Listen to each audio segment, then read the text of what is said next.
All right, guys. Trump madness continues. I mean, there's another part of the madness, which is the media madness. Trump just threatened to arrest Joe Biden. In any normal planet on any normal year, that would be the biggest news story of the decade. That one of the presidential candidates wants the other one arrested 25 days before the election. But apparently we don't live in that world. We live in an insane world. So I'm going to give you the exact quotes. First, as always, sponsored by twostroncoffee.com/TYT. Get this mug on the third order, on the third bag of the order, second bag of the order. Your proceeds, some of the proceeds go to wonderful progressive causes like Just Democrats, Rebellion PAC, etc. And obviously they're wonderful to be sponsors of Young Turks.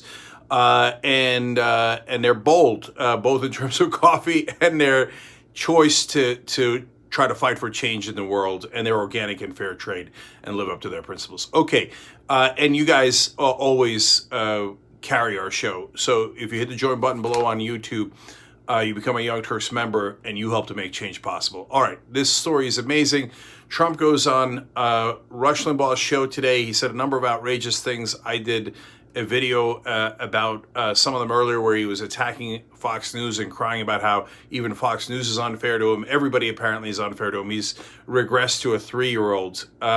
So on the main show, they're going to talk about his interview with Maria Bartiromo, where there's some interesting updates on his health condition, and there's interesting updates on what he'll do in terms of the debate. The show starts at 6 o'clock Eastern every day, Monday through Friday. And at 5:30 p.m. is the interviews. And I've had some great interviews this week, including with the founder of the Lincoln Project and Brian Stelter from CNN, host of Reliable Sources. So make sure you're checking it out at 5:30 Monday to Friday. Okay, so the direct quotes here. So first of all, he's talking about John Durham's investigation. He's a U.S. attorney picked by Bill Barr, the Attorney General, to basically do a hatchet job against the Democrats. He's supposed to investigate the sources of the Russia investigation and how terribly inappropriate and illegal it was that they started an investigation about Russia interfering in our elections and potentially helping Donald Trump. Now, we all already know, whether you think Trump was involved or not, everyone agrees, including Republicans in the Senate, that Russia and in our entire intelligence community, Democrat, Republican, nonpartisan, it doesn't matter, that Russia did in fact interfere with our elections in 2016. It doesn't mean that they were working in cahoots with Donald Trump. That's a separate issue.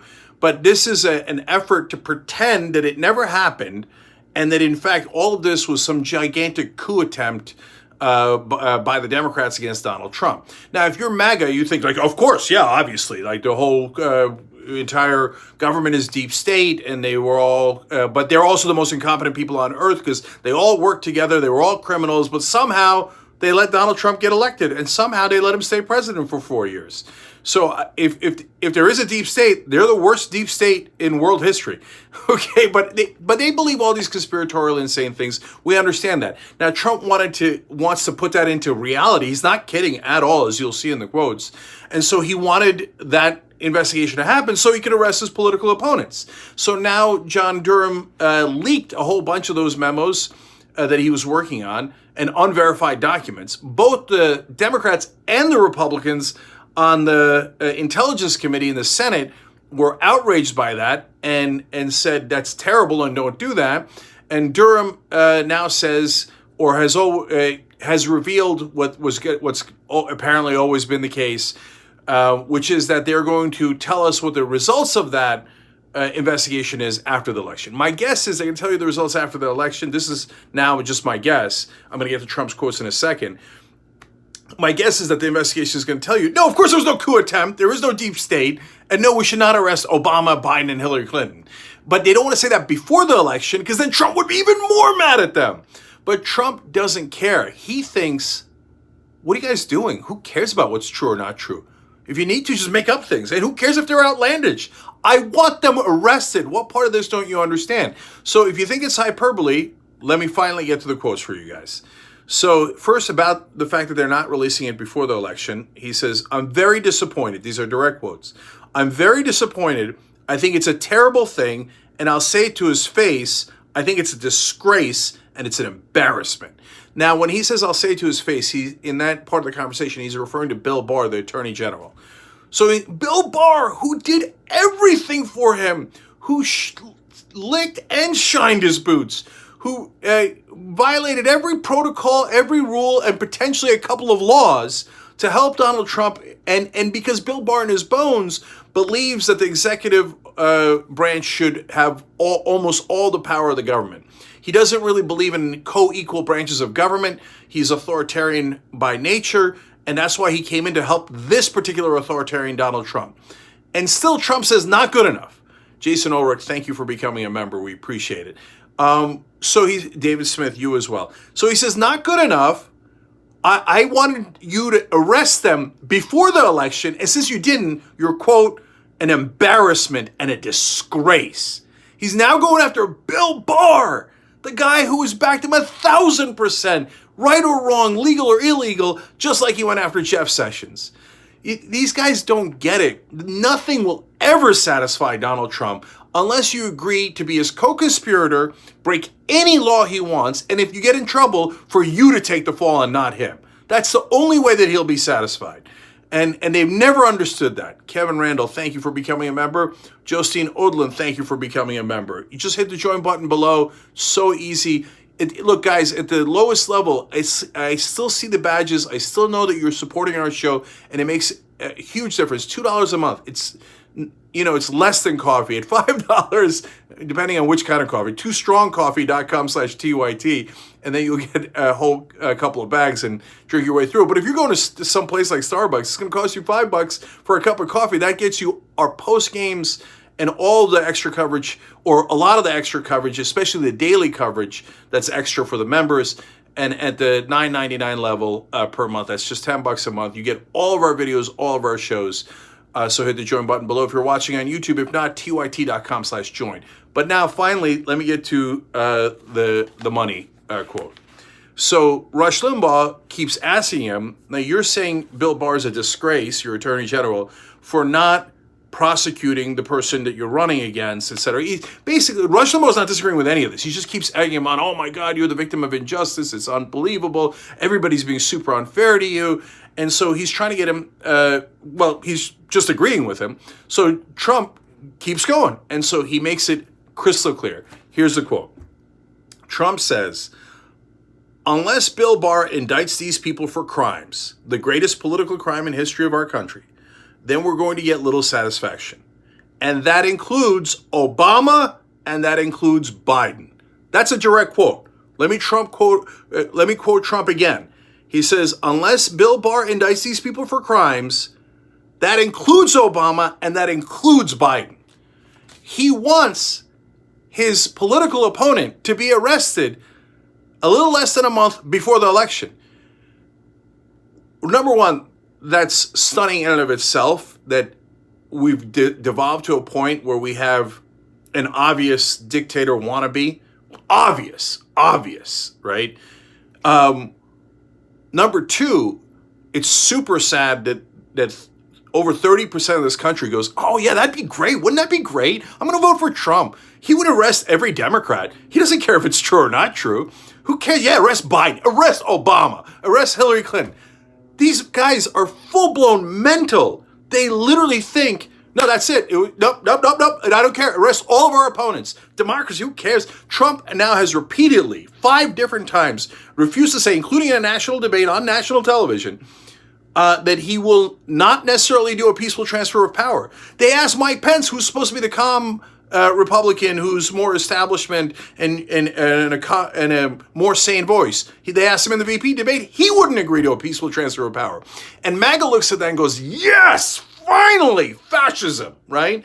So if you vote for Trump under these circumstances, honestly, you hate this country. You want an authoritarian country that's run on the Bible or whatever your biases and bigotry, etc. is. But you don't want America. America's about democracy. In America, we don't arrest our political opponents in the middle of an election. In America, we don't say we might not count all the votes. Another thing that Donald Trump has said repeatedly, oh, no, the ballots are a disaster. He said, I might not count them. What do you mean you might not count them? So that I might not count them is a paraphrase, but he literally said the ballots are a disaster, and he questioned whether we should count all the ballots. No, hashtag count every vote. Count every vote. It's not optional. And if it turns out the Republicans win, we actually believe in democracy. Look at what happened last time. Even though Hillary Clinton won the popular vote by millions, Donald Trump won the Electoral College. And he says, oh, they didn't accept the results. No, Hillary Clinton might be whining somewhere, and then she might be blaming Comey, Russia, etc. But did the Democrats accept the results? Of course! Donald Trump's been president for 4 years. What part of that is not accepting the results? It very literally, very physically accepted the results. There's no question about it. And if Trump were to win again after we count every vote, of course we'd accept the results. And then we'd brace for impact for what he's going to do to this country. Not just in terms of coronavirus, his incompetence, his corruption, etc. But, I mean, God knows if there'll be another election, but we believe in the Constitution, so we would accept those results. He's saying, I don't know, man, maybe I'll just have my white supremacist militia, quote, stand by.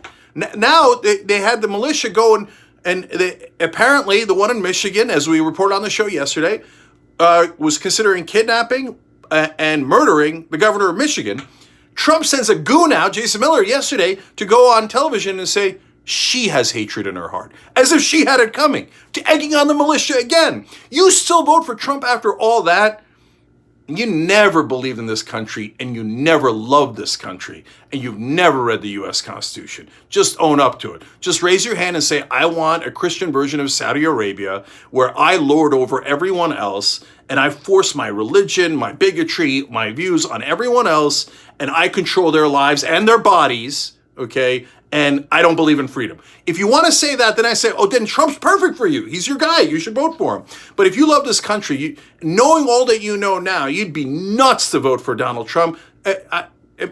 Okay, so the last set of people that I'm upset about is, you see how I read the quote for you directly. You could watch the video. You could read the audio. You could listen to the audio. You could do any of those things. You could confirm for yourself. You could verify it till the cows come home. And I want you to. Because it's amazing to hear. I'm doing a live video here. But here he is, Donald Trump, saying, I want you to arrest my political opponent right now, and I want my attorney general also to arrest the former president on these charges that are such nonsense that the Senate Republicans, the Republicans who have shined Donald Trump's boots this entire time, they're like, don't do it. No, they should have never released these unverified documents. We don't want this. Nobody agrees. These are trumped up charges. It's so extreme, so insane. And the media is like, yeah, Donald Trump's a maniac. Okay, we're all used to it. Oh, Donald Trump will arrest everyone that doesn't agree with him if he wins re-election. Oh, we're not going to make that super clear to the American people, though. It's not, what are they trying to decide the fate of the country? It's not a big deal. We'll just, we'll mention it. But then Trump tweeted something else. Now, I get it. Trump does 1,000 insane things. He did 1,000 insane things just today. But at some point, guys, the media has to explain to the American people, this is not remotely close. This is not a thing where, hey, I can't tell, should we arrest Biden right before the election or shouldn't we? No, anyone who suggests, by the way, if someone suggested arresting Donald Trump right now, especially on charges you can't show have any legal merit, I'd say no, even if on charges that show legal merit. No, you have to go through a process. We have a justice system in this country. So if you go through the process and it comes to its natural conclusion at a natural time, that's perfectly fine. If you're coming in, if Joe Biden said right now, I want Trump arrested, I think he's part of the deep state and I think he's going to do a coup against me. And before the election, I want him arrested and in jail so that he can't oppose me. I would say, no, that's insane. Of course I don't agree to that. And that makes me lose all faith and all confidence in Joe Biden. Apparently Joe Biden doesn't understand America. But of course Joe Biden doesn't say that because he's not a lunatic and he actually believes in America and its Constitution. So media, you've got to, look guys, that's why I asked you to support the show. I'm going to read the names of all the people who just hit the join button below on YouTube to become a Young Turks member. You guys are the Young Turks. We got to get our voice stronger and louder together and more effective so we can affect the rest of the media. They think they're being tough on Trump. No, you've got to, it's not about being tough on Trump. You've got to clarify the stakes for the American people. There's an out of control, unhinged president right now, knowing that, and why is he desperate to arrest Biden? Because he knows he's losing by 16 points. He knows it. Why doesn't he want to count the votes? Why is he talking against the votes. Why is he talking about how he's not going to do a peaceful transfer? Because he knows he's down 16 points. He knows that under normal circumstances, he has a 0% chance of winning. He's lost, right now, he's losing every swing state. He's losing Iowa. How's Iowa, Arizona, North Carolina swing states at this point? But they are, because Trump's losing them. Biden has caught Donald Trump in Georgia. In Georgia. The Republican Party is now worried they're going to lose the state of Texas. Not only Biden has a chance at winning Texas, but Cornyn, their senator, their number 2 Republican senator, he might actually lose his senatorial campaign. The rest of the Republicans are in different ways hideous, right-wing, authoritarian, all those things, bootlickers. Yes, those are all true, but they still live to some degree on this planet. Donald Trump's on a completely different planet by himself, and we've got to let as many people as possible know before the election. We can't have this madman who doesn't believe in our system of government win. If he does, don't get surprised and don't pretend like, oh, nobody could see it coming. I'm telling you, ahead of the election, if he cheats and he claims that he won and he somehow miraculously stays in office, then we're all screwed. He will arrest his political opponents. He will arrest his opponents in the media. He will do all of that. And you could say it's hyperbolic, but that doesn't make sense. I'm not being hyperbolic. Trump is. Trump is the one saying, I want them arrested, not at a later time. I want them arrested today. And if you still cheerleading for that, you never understood or loved this country. All right. Shout outs. Katawi Nagatai, if I'm saying that right, just joined up. Thank you so much. Daniel Garcia just used YouTube Super Chat. So did Luminia M. And I'm going to try to go through these as quickly as I can. Tony Faust, thank you so much for the Super Chat. Peter Smith just joined up. James Jones just joined up. Angel Mendez just joined up. Just John just joined up. RBO7, thank you for the Super Chat. Will Person just joined up. Demi Amick just joined up. I love you guys. Marcus Smith just joined up. So did Stephen Bruno. So did Helen Stanford. Maris 5951. Thank you for using Super Chat. Appreciate it. The Don 212 just joined up. Existential Crisis with Bunnies is a hilarious name, and they're now a Young Turk member. The Dapper Don, there's a couple of Dons in there. I assume they're not that Don. Thank you for signing up. Now, so many of you signed up. Some of you fell off the screen. I hope I got to almost everybody. Stuart Brown, thank you so much for using Super Chat all the way from the UK. We appreciate it. 5:30 is the interviews, guys. Eastern, 6 o'clock Eastern is the Young Turks. They have so much more on what the situation is in terms of Donald Trump's health, mental well-being, such as it is. John, thank you for using Super Chat. And also what he's planning to do with the election and the debates. Queen Enchantment, thank you for joining up. And see, the Don 212, I now see your badge when you make a comment. Sean Powarski, thank you for signing up. And thank you one more time to twostrongcoffee.com/TYT. Reginald Williams, Jacob Olson, thank you for joining up. The Squirrel's Nest, HH, Jarrett Cooper, you guys are all the best. Sponsors like twostrongcoffee.com/TYT keep us in business like you guys do. Socially Awkward Girl, thank you for signing up. Carrie Johnson, much love right back at you. Selwyn Cumberbatch, thank you for joining. And so support our sponsors if you can. And by the way, the coffee, as you can tell, it gets me amped up. It's going to get you amped up. There's a reason why it's called Too Strong Coffee. Make sure you're going through our link, twostrongcoffee.com/TYT. Thank you guys, and keep watching tonight. We've got so much more for you. Narcisse Kunda, thank you for joining up. You guys are the best. Let's all stay strong as Young Turks. Let's get through this election, and everything's going to be all right. Molly O'Malley, Edgewich, I think is what was the name was. Thank you for signing up as well. All right, we'll see you guys soon.